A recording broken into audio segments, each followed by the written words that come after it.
Hey, thanks for joining me. This is one of those books that I never knew existed, and I saw it out there in the wild and had to get it sent to me.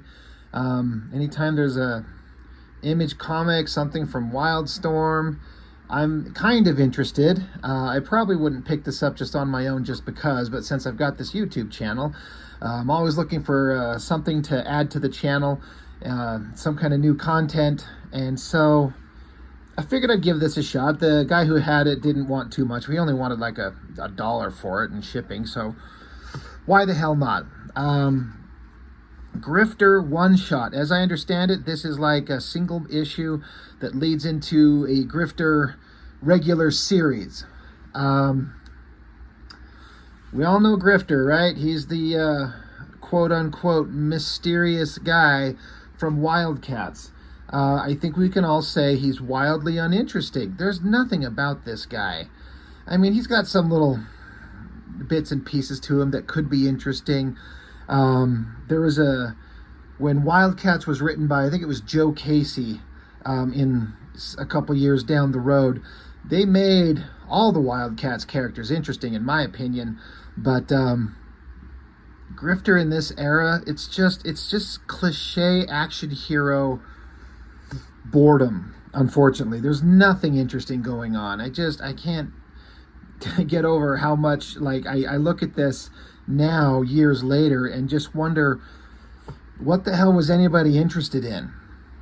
You know, it's a new character from Image Comics and there's a lot of excitement, so it's selling, but when you go back and look at it and you try to reread this crap, it's just terrible. There's just nothing there. So it's just like a one-off issue.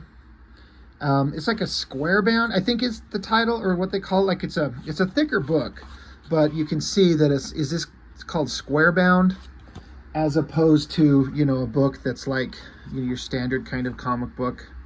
And this book's seen better days. You know, just that difference in the edges of the books. Anyway, so it's a big page count. Got a Jim Lee cover. This is the best thing about the book, is the Jim Lee cover. This is him inking himself. I think it looks pretty damn good for what Jim Lee does, you know. It's pretty awesome. The flip side of it is a cover of the interior artist, a Dan Norton, which is a guy that I sort of vaguely paid attention to just because he had my same last name. I'm like, oh, his last name's Norton. Is he awesome? And I haven't seen everything he's done. I've only seen some of the works that he had done for Wildstorm in these old 90s comics, and he never turned into anything that I thought was any particularly good. It's like fine, it's serviceable, it's just okay. He's just one of those artists that was like okay, but he never really developed into anything that I thought was really good. And I don't know whatever happened to him. I don't know what he's doing. So I don't know. But yeah, can you compare the Jim Lee to him? It's just, you know, again, this is fine. But anyway, the one thing about this that is interesting to me personally, some of you, there's kind of a core group of, I'll call friends, you know, the regulars of the channel who've been around since the earliest days, and they join my live streams, and we kind of chat back and forth, and there's a bunch of us on a Discord channel.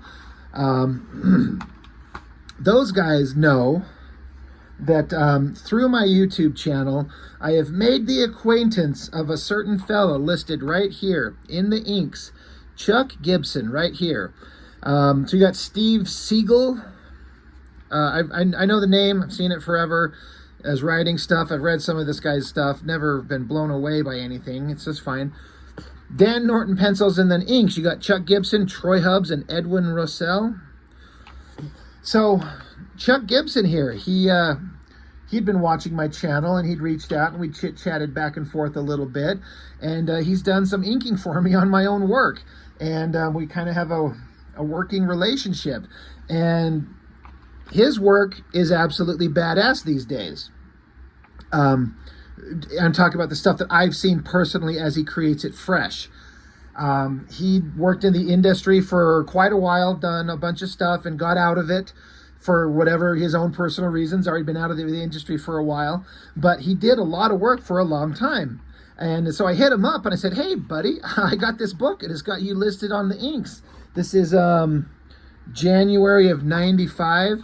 And he's like, and his response to me was, "Oh God, that's my like first real like lengthy published professional work," and he says it's god awful. So you know, something 30 years ago, any artist, I think, pencil or ink or colors, whatever, might look at something they did 30 years ago, especially when it's their first work, and just think it's just awful. I get it. And so Chuck's not particularly thrilled of it. He talks about his works that he does later on as he goes through his career through Wildstorm, and then he does some work for CrossGen and talks about stuff that he did that he's proud of, and he started figuring out the techniques of how to be an inker. You know, he obviously had some talents to start with. You know, he got hired. He's working for Image Comics. He's working for Jim Lee. So you got some skills to start, but you know what you want your ink line to look like.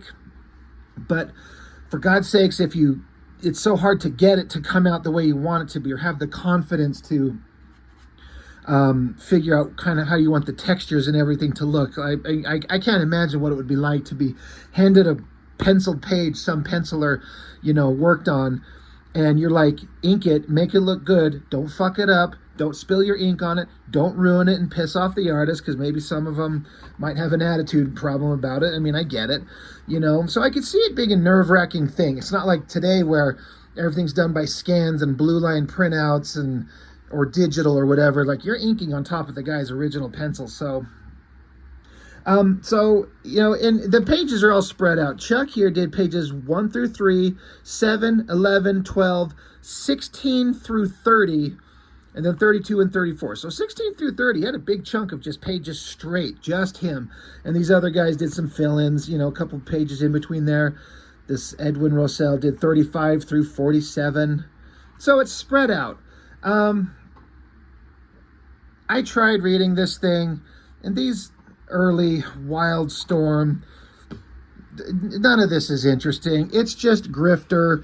He's being a badass. He's doing super spy shit. And, you know, he's hitting on the ladies, and action and fighting and things like that happen. And it's just, who cares? There's nothing interesting going on as far as I'm concerned. So the only thing I was kind of looking at in terms of what I'm interested in is Chuck's inks, because I've known him for about a year now. It was about a year this time where we started interacting, and he offered to ink up something for me for my upcoming birthday, which I wasn't planning on this, but since I mentioned it, I'm just going to show it. This is a printout because he does digital inks. And this is the first thing that he ever did for me of a character of mine. And he did these digital inks. You can see right here, Rob Norton. So it's not the first time he's inked a Norton. He inked Dan Norton, but now he's inking Rob Norton. That's Gibson right there, Chuck Gibson's signature. And this just come out fantastic. I like showing this thing, his sharp lines, because I talk about often that if an inker does digital inks, I don't like it if it looks so obviously digital. And he was literally like, yeah, you haven't seen my stuff. I'm like, well, yeah, you're 100% right. And these line weights that he does, these chunky kind of thicker and thinner lines like you see up in the hand, these cross-hatching lines and the anatomy there, these sharp pointy lines, I was just blown away by what I saw. I could not believe it. And so this kind of started a friendship, honestly, and a working relationship, and I love it. And he helped me on my fan comic, did a whole bunch of pages, and the stuff just gets better and better, honestly. And we kind of hope to continue working together. So anyway, I just thought that I'd show this off, the inks by Chuck Gibson that he did for me, which was profoundly awesome. And then it's just kind of crazy to look back in a book by Image Comics, Grifter, And that guy that's working with me is listed right here, even though he says he doesn't like his work that he did. But I get it. It's, you know, first work, you're learning how to get it. This cityscape is kind of, I don't know, I kind of dig it because there's some kind of good textures and stuff going on. I don't know, that kind of works. But this Dan Norton, everything's just kind of like a Jim Lee light kind of ripoff with kind of a cartoony vibe thrown in. I don't know. I don't know if he's, you know, if there's really much to work with. Like, what can you do? You know, you put a slick ink line on it. It works. So pages 1 through 3 are Chuck's, and then it skips around. This page 4 and 5 are this Edwin Rossell. I know that name, and I'm seeing his inks elsewhere. I don't know if this is Edwin Rossell's earlier works. It doesn't look that impressive. It's like it's fine. It's a pretty impressive double-page spread, kind of, with the motorcycle and his coat suddenly becoming a giant Batman cape. But it's kind of fine. The coloring's good. Martin Jimenez, an electric crayon and digital chameleon doing the colors. So it's all fine. But it's just kind of standard stuff. Grifter's on a mission, getting out there, putting on his mask, getting his guns out. God, this girl dives out of a window and slams down on top of him. Get her. But there's nothing visually exciting going on, in my opinion. The layouts are all kind of basic and serviceable. Just not particularly like who cares kind of thing. This is a page inked by Chuck. I'm always like interested to stop and kind of see what may be working or what may not be working. But like I said, he wasn't particularly thrilled with them, and I get it. I kind of think there's some line work going on in the shadow on that face that looks kind of nice. But, you know, blah, blah, blah. Bad guys show up. We're talking. We're fighting. Where does Chuck's ink? 16 through 30. So, starting from here, page 16 all the way through to here. Let's see. To here. This is all Chuck's work. And again, it's fine to my eye, but it would be kind of interesting to see the original pencils to this and what Chuck's inks looked like on the black and white, so you can kind of see what kind of interpretations he did, and then what someone else would have done. Like, what would Scott Williams' inks have looked like on this, you know? I don't know if there's that much to work with unless you get crazy and start adding your own textures. You give a inker a lot more freedom, like a finisher, to kind of add their own personal spice to it, but they're not going to let a new guy do that. Some of these lines here on this cape, they're kind of oddly super thin, not very, kind of wobbly and crisp, you know, going different angles.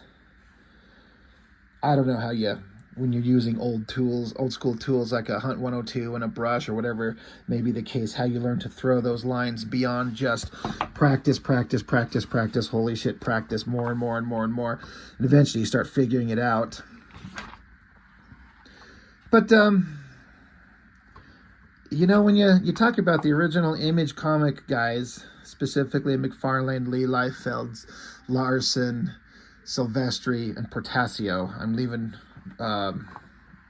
Shadowhawk Valentino guy out because his stuff wasn't quite as dynamic, but those guys had some dynamic, dramatic flair in their art that just made it stand out, and there's none of that here. Like, there's backgrounds and there's details, and I don't know, it's just there's nothing exciting going on. But again, the artist has to get some mileage under his belt, right? To get good. So, you know, credit where credit's due. They got to learn how to do this stuff. I don't know, I'm just looking at these inking things. These little cross-hatchy lines on that hand right there I kind of dig. It's kind of got some life and interest going on there. I like that. Good job, Chuck. Some girl showing up and dropping her clothes. Get to this guy that looks like freaking Commissioner Gordon from Batman. I don't know. She does something to him. I'm sorry, I didn't read this book. Don't know, don't care. Not interested. There's nothing interesting going on here. It's just big action, boring action nonsense. Some explosions. Got a girl's butt in the air because that's what we do when we draw these things. Then, yeah, 16 through 30, and then 32 and 34. So, the page is kind of okay. So that's one of Chuck's pages there. And then page 34, Chuck's inks there. But it's all, like, nothing about this is visually exciting. It's just boring, you know, as is my review, I'm sure. I'm just like, oh, this is not that exciting. This is not that fun. It's not. Just all kind of small panels, mid-range shots. That's a pretty awesome, like, cityscape top of a building there. Obviously, someone got some reference for something and got the top of that roof looking pretty slick. That looks pretty good. Explosions, jumping around in the fire, shooting at each other. It's not too bad. I just think I'm just not a fan of this Dan Norton style. But did he ever grow into anything that was interesting? Did this guy ever do anything? Is he off working in storyboarding like so many of these artists do? So Grifter, one shot wasn't enough, so this book wasn't enough, so it's leading on to the regular series, drawn by Ryan Benjamin and Tom McWeeny inks. I like Ryan Benjamin a lot better than I like Dan Norton, that's for sure. Yeah. That cover already looks more interesting. The Black Razors in their own series with pencils by Dan Norton. You're going to take, like, just generic, unpowered government agent soldiers and put them in their own... God, they would make a comic book out of any goddamn thing. The Black Razors, who cares? Anyway, so, you know, interesting to look at. The cover is the best part. Like I said, I dig that Jim Lee drawing. That looks pretty slick, but the guts of it are just boring. Who cares? But Chuck Gibson on inks. He's pretty goddamn good these days, guys. Trust me. He's got a YouTube channel, and he'll post up his work there. You can follow him on his Instagram page as well. He'll post up stuff, you know, his own inks over his own, you know, his own art, inks over me, inks over other guys. You should see him inking over Brett Booth. That's another thing. I guess I should save this for my next... I'm going to record a video on issue 2 of Kindred here. Brett Booth was an artist who, like, was kind of... He was certainly good, but I didn't like him that much. Kind of the same as some of these other artists. But holy shit, is Brett Booth good now. Like, oh my God, is he amazing. And Chuck will practice inks over Brett Booth's, you know, do his digital inks over his pencils. It's really good stuff to watch. So I highly recommend it. Seek out Chuck Gibson. Go follow his YouTube page and his Instagram page. Show him some love. He does great work, and I consider myself a fortunate guy to know him and get to work with him. So, that's all I've got for now. Thanks for watching. I appreciate it. See you next time.